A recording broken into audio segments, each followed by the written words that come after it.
Of my story today, and also the story of the work we do in Sierra Leone in West Africa, and also now we're just launching into Uganda. But before I sort of get into all that stuff, I thought I'd start by sharing, I guess, a little bit of my story. So I grew up in Melbourne, grew up with my mum, my dad, and my two little sisters, Courtney and Brittany, who you can see here.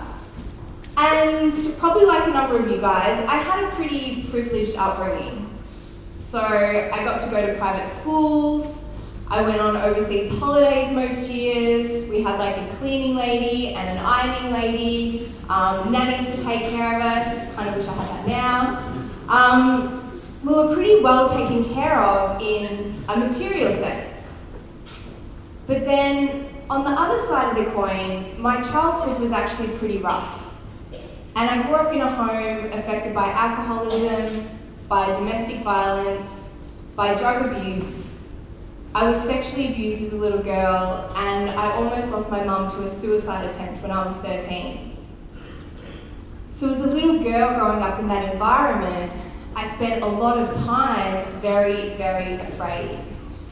And some of my earliest memories are of my two little sisters running into my room in the middle of the night. And all you could hear were plates smashing on the ground and my parents just screaming abuse at each other. And it was kind of my job as the older sister to act as the protector. So I'd grab them both and we'd run behind this flat couch in the living room and we'd just sit there all kind of huddled together waiting for the storm to pass. So for any of you that have grown up in environments where there's pretty consistent trauma, you'll know that it has an impact. And by the time I got to high school, I was a pretty miserable kid. And I'd made a decision that life sucked, and the only way I was ever going to be happy was if I made a lot of money. And that became my quest in life when I was really, really young. Back then, my role model was Paris Hilton. These days, it would be Kim Kardashian. And I fully thought, if I've got the boobs and the bum and a handbag with a little puppy dog in it, I thought, when I have all that stuff, then I'm going to be happy. So by some miracle, I did end up finishing high school, and I went to universities to study computer science. And I ended up dropping out because, being a poor university student didn't really correlate with being Kim Kardashian. And I thought, there are faster ways for me to get rich.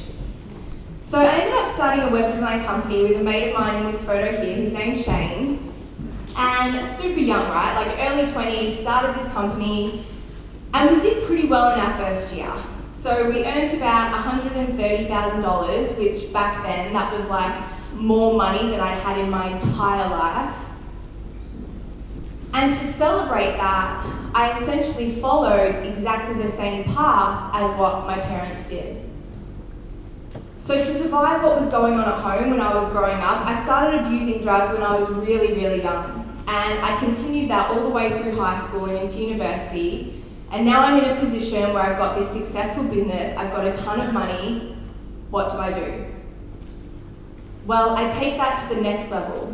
So I'm drinking and taking drugs 5 to 6 nights a week, and anytime I'm not wasted, I'm either shopping or working.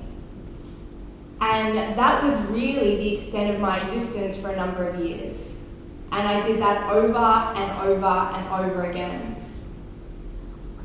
And I remember reaching a point when I was about 23, so I'd kind of been doing the same thing going on for about 4 years now. And I kind of sat back and had a look at this life that I'd created for myself. And I felt like I was out there acting like this happy-go-lucky party girl. But on the inside, I was absolutely miserable and pretending that I wasn't. And I looked at my friends, I looked at my family, I looked at my apartment, the place I was living, and all of it just felt completely empty. And it got to a point where I really didn't feel like there was much worth living for. And given that I'd seen my mum go through what she had when I was growing up with her attempted suicide, I knew then that I needed to make some really, really big changes. So a friend of mine had just come back from Sierra Leone in West Africa, and she was sharing really passionately about some of her experiences there. And I was like, oh my God, like that's it, that's what I need to do. I need to get on a plane, I need to get out of this country, and maybe that's going to be the thing that fixes me. So jumped on a plane, raised some money, went to Sierra Leone. This all happened super fast, like in about 3 months. I kind of had my epiphany. 3 months later, I'm on the plane. I get on the plane in Melbourne. We're lucky enough to live in, the most livable city on the planet for like 5 years in a row. Australia being one of the richest countries in the entire world. And I got off the plane in Sierra Leone, which at that stage was literally the poorest country on the entire planet. It was like the very bottom of the development index. And the reason why is because of this brutal civil war that had gone on there. So have you guys seen that movie Blood Diamond with Leonardo DiCaprio? Have you guys seen that? Yeah, we've got some nods. So that's Sierra Leone. And this civil war was probably best known for its use of child soldiers, where they'd kidnap the kids from the village, force feed them drugs, they'd be sent back into their communities to kill their families. And as a form of torture, they would ask people, do you want short sleeves or long sleeves? Do you want short pants or long pants? And then depending on the answer, they'd use a machete to cut off their hands and feet at various points on their body. And I remember my first night driving through Freetown, through the capital, and just seeing the streets lined with amputees, people just sitting on the side of the road begging for money. And I knew then that this trip was going to be a massive, massive game changer. So I didn't stay in Freetown long, went to a place called Kamakwi, thought I was going to have this marvellous time in Sierra Leone. It was a bit of a royal smackdown. No electricity, no running water, no food that I was used to. And I got to a point in the trip where I was like, you know what? This is actually too hard. I can't stay in this environment. I have to come home. And this was something that I told all my friends I was doing, my family. Like, I was so proud of the fact that I just gotten there. And halfway through, I was just like, like, this is too hard. I've made a huge, huge mistake here. So I'm lying in my bed one night contemplating how I'm going to get back to Australia, how I'm going to cut this trip short and get back home. And while I'm lying there, I'm trying to sleep. Super hot in Sierra Leone, so we're talking like 35, 40 degrees, really humid. You're in like this little concrete room with a window about this big, no airflow. So you're kind of just lying on your bed in a pool of sweat trying to fall asleep. And in the distance, I can hear this kind of wailing noise. And it starts really quiet at first, and then it starts to get closer and closer and closer, until it sounds like there's someone right outside my bedroom window just crying hysterically. So of course, I get interested in what's going on and I get up. I walk out the back of our house, and behind where we're staying, there's another house directly behind ours. And I can see on the front steps of this house that there's 3 people sitting there. And there's a woman who's sitting there crying hysterically. And as I began to walk over, I started to see why. Her back was covered in cuts and blood, and her entire face was completely swollen. And someone had beaten the daylights out of this woman. And I remember turning to the neighbour Sarah, and my first question is like, well, what's happened to her? She goes, well, she got in a fight with her husband, and her husband beat her. Being incredibly young and incredibly naive, my next question is, well, why doesn't she just leave him? And Sarah kind of looks at me for a second and she's like, well, her husband's the doctor in this community. and she got sold to him for marriage when she was very, very young. She has 3 children to look after, and she's completely reliant on him for absolutely everything. She's never gone to school, she has no education, he provides all the money. So if she's going to leave, where is she going to go? She either stays with him or she risks her children starving to death. And even though I'm not a girl born in Sierra Leone, I started to draw some parallels between the woman sitting on the steps in front of me and what I'd grown up with at home. And no matter how bad things got at home when I was growing up, I always knew there was a way out. I'd gone to school, I had an opportunity to go to university, I was going to get out there and I was going to make something of myself. And the woman sitting in front of me did not have that choice.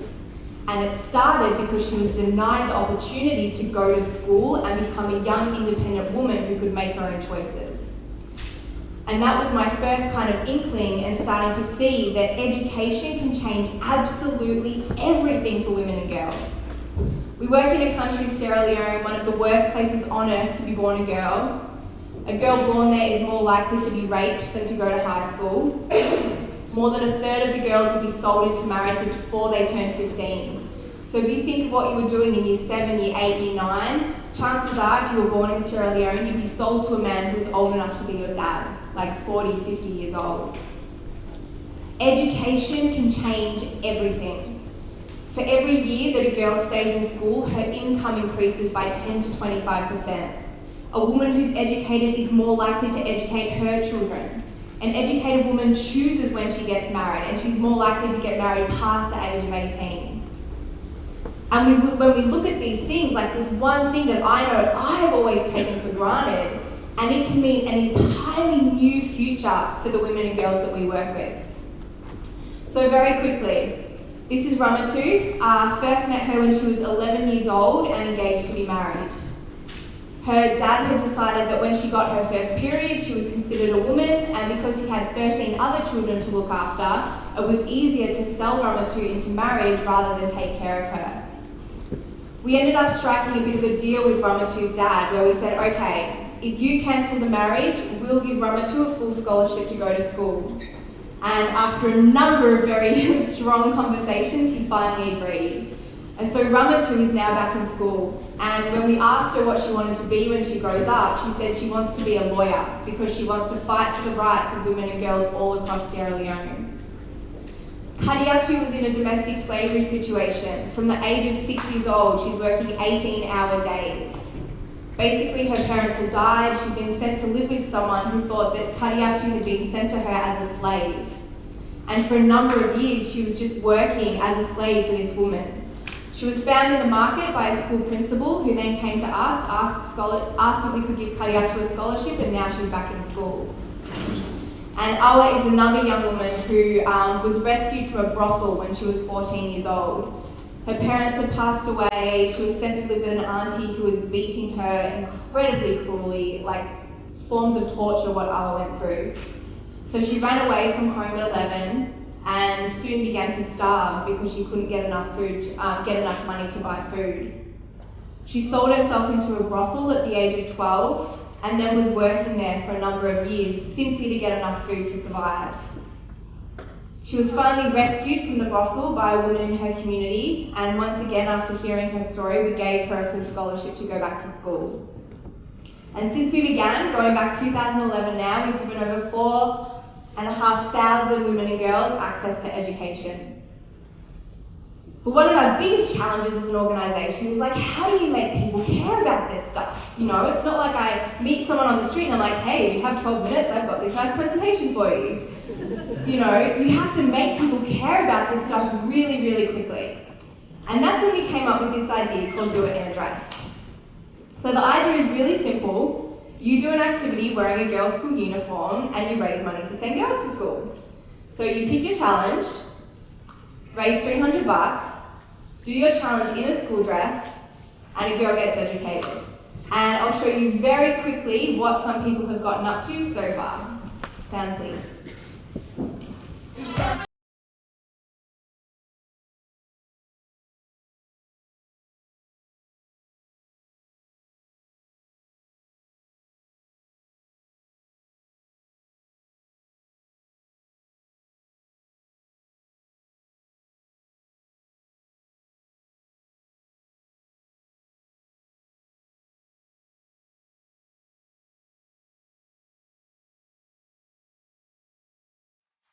You right again.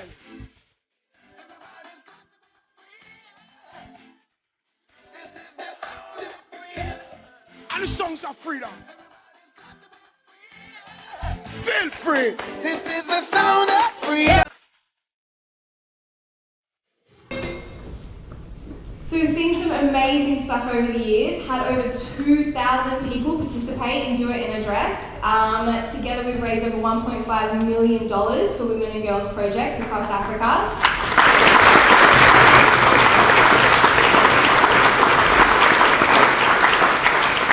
And we've seen some crazy stuff, right? Like every year we get more and more surprised. We've got students doing bake sales, kids doing acroaerobics, women, they would go out to, these group of women went out to a restaurant, got all the chefs, all the waiters, all the waitresses in school dresses and had a big table there.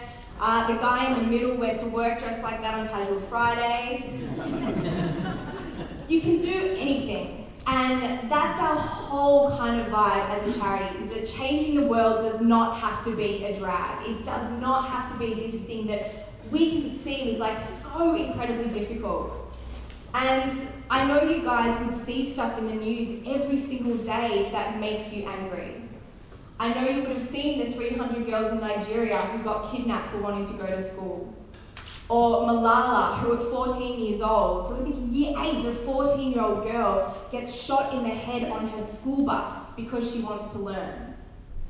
It's insane to me that we live in a world where stuff like that is possible. And just because we're sitting in this room, it means we're in a position that we can actually do something about it. So my biggest takeaway for you guys today is don't let today just be about inspiration. You're going to see some amazing speakers, but inspiration without action is a lost opportunity. So if you hear something that compels you, if you hear something that you want to join, then join us because the world needs you. We need you to care and we need you to take action. Thank you.